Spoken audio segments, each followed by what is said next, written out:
All right, it's finally here, the Predator super quiet 9,500 watt generator. Let's get this thing in the garage and out of the box.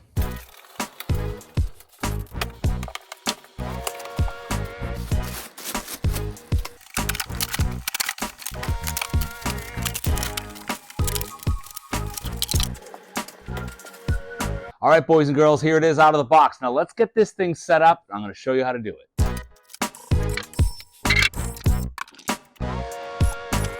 Now the first thing we're going to do is put oil in this bad boy, and this calls for an 8mm socket to take this access panel off. Now with that access panel off, you can see this is where you're going to add your oil. Here is the filler cap and the dipstick right in there.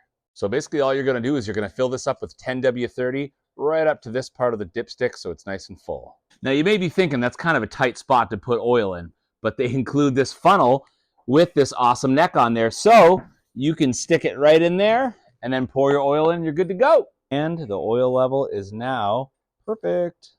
All right, so now we'll spin this guy around and we'll show you how to connect the battery. All right, and to remove this panel, you have an 8mm here and here.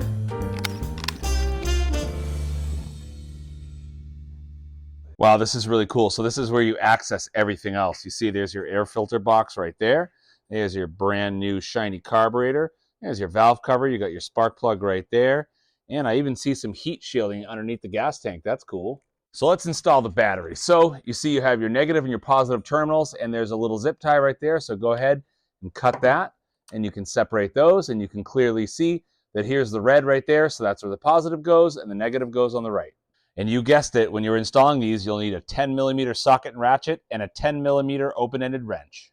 And once that's hooked up, you can pop this cover right back on, baby. Don't forget your 2 bolts. Well, that was the setup, guys. Now let's go over some of the awesome features of this thing.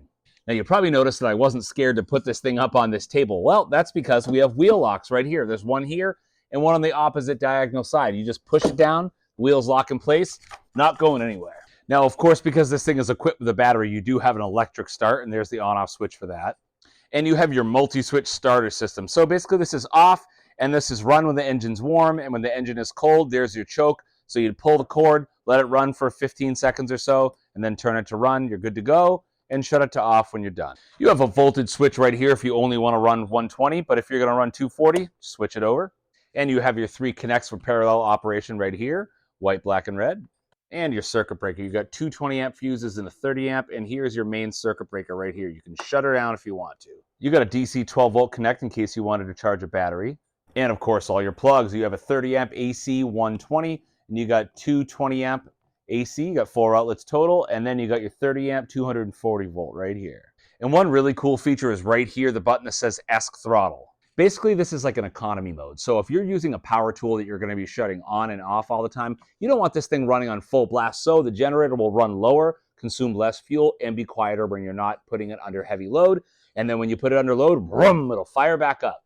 And something you don't see on a lot of generators, USB ports. What? Well, now that I got this thing on the ground, I'll show you a couple things. Now, first thing, this thing's on 4 wheels. So you can wheel it like so. Or if you need to pivot it, you can just lift up and move it around.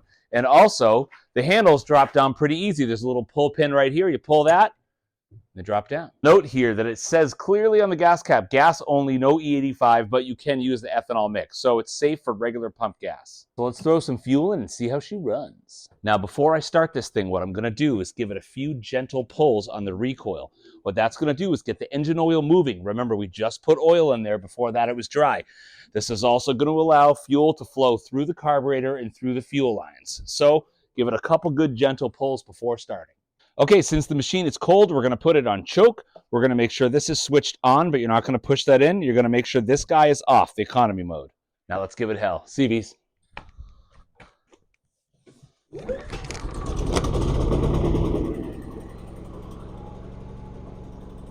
Give it 15 seconds. That's what the book says.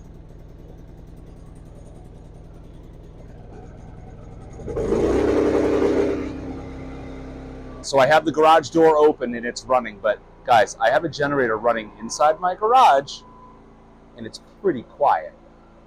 I'm sure you can hear everything I'm saying, and I have a generator running in my garage. That guy's quiet. Now I'll show you how quiet it gets with the econ mode. Let me show you.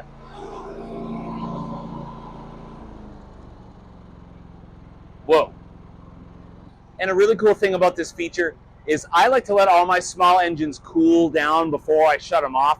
So by unplugging everything and setting it to economy mode, it allows the engine time to cool down before you switch it off.